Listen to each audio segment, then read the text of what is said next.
Dinle beni be hey işçi kardeş. Çalıştığın zaman hakkını al diyorum, söke söke hakkını al diyorum. Ben acizane Halk Ozan Ali Bedir ve bakalım ki bu eserimizi ne dedik ne söyledik. Sağ olun, var olun efendim.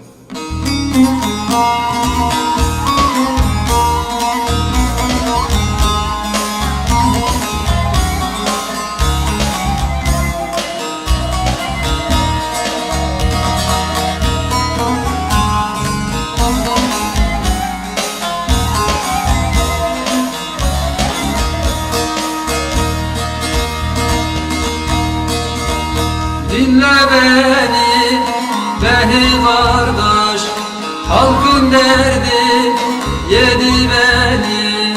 Gurbet bize memum yaran yoldaş, işçi derdi vallahi yedi beni. Gurbet bize memum yaran yoldaş, halkın derdi vallahi yedi beni. Emeklerin yok bedeli, işçilerin vallahi bu kaderi. Emeklerin yok bedeli, işçilerin vallahi bu kaderi.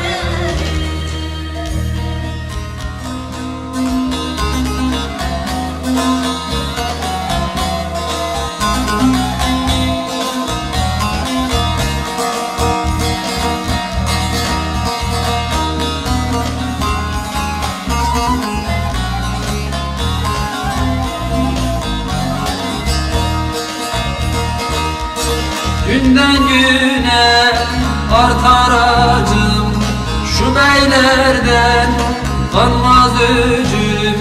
O da bilmez garip köylü bacım, bu haksızlık vallahi yedi beni.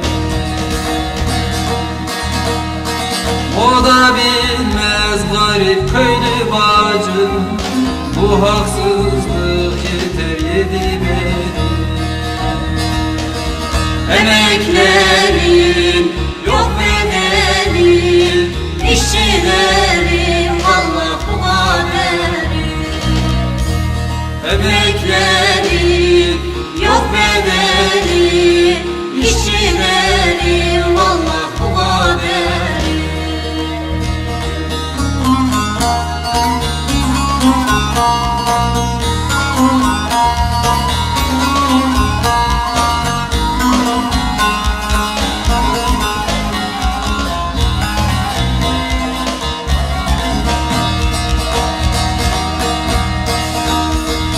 Ozan Bedir çile benim, kırbaçlanan köle benim. Ali Bedir çile benim, kırbaçlanan köle benim. Emeklerim sele benim, bu haksızlık vallahi yedi beni. Emeklerim vallahi sele benim,